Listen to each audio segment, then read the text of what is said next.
Pemirsa, momen berkumpul dan makan bersama keluarga pasti selalu dinanti.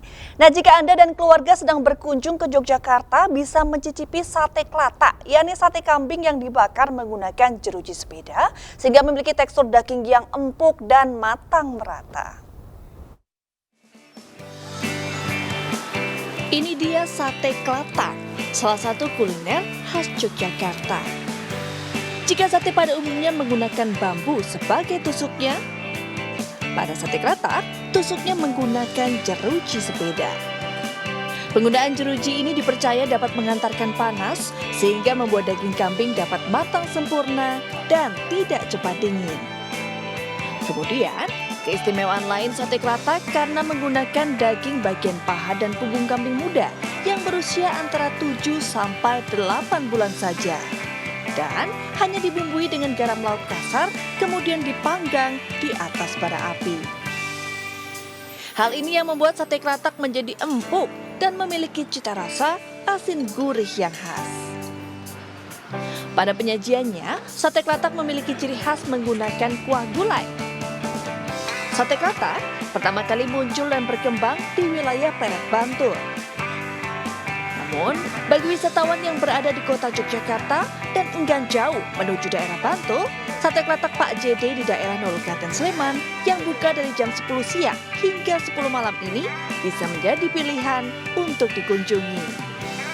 Pertamanya mungkin kalau yang nggak pernah kesini mungkin kan aneh. Kebanyakan kan juga sate pakai tusuknya bambu, tapi bumbunya bumbu kering. Tapi di sini kan kuah. Jadi sate klatak itu proses memasannya tuh selain menggunakan jeruji sepeda, kita menggunakan garam grosok atau garam kasar itu mas, dan dipanggang menggunakan bara arang.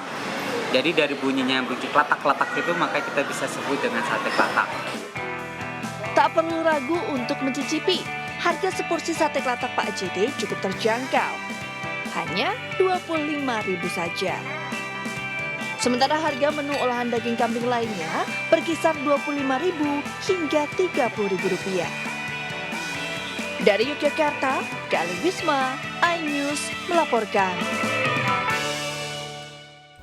Menyambut Hari Raya Idul Fitri, MNC Peduli berbagi kebaikan dengan penghuni Panti Asuhan Muhammadiyah Tanah Abang, Jakarta Pusat.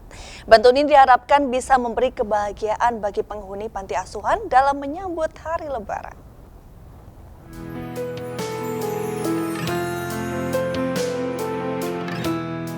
Momen mudik lebaran tahun ini lagi-lagi tak bisa dirasakan oleh Syifa Safikoh Ulayya Sigit, anak penghuni Panti Asuhan Muhammadiyah Tanah Abang, Jakarta Pusat.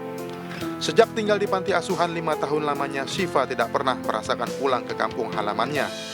Keterbatasan ekonomi keluarga membuat Syifa harus rela menahan rindunya kepada sang ibu yang berada di Manado, Sulawesi Utara.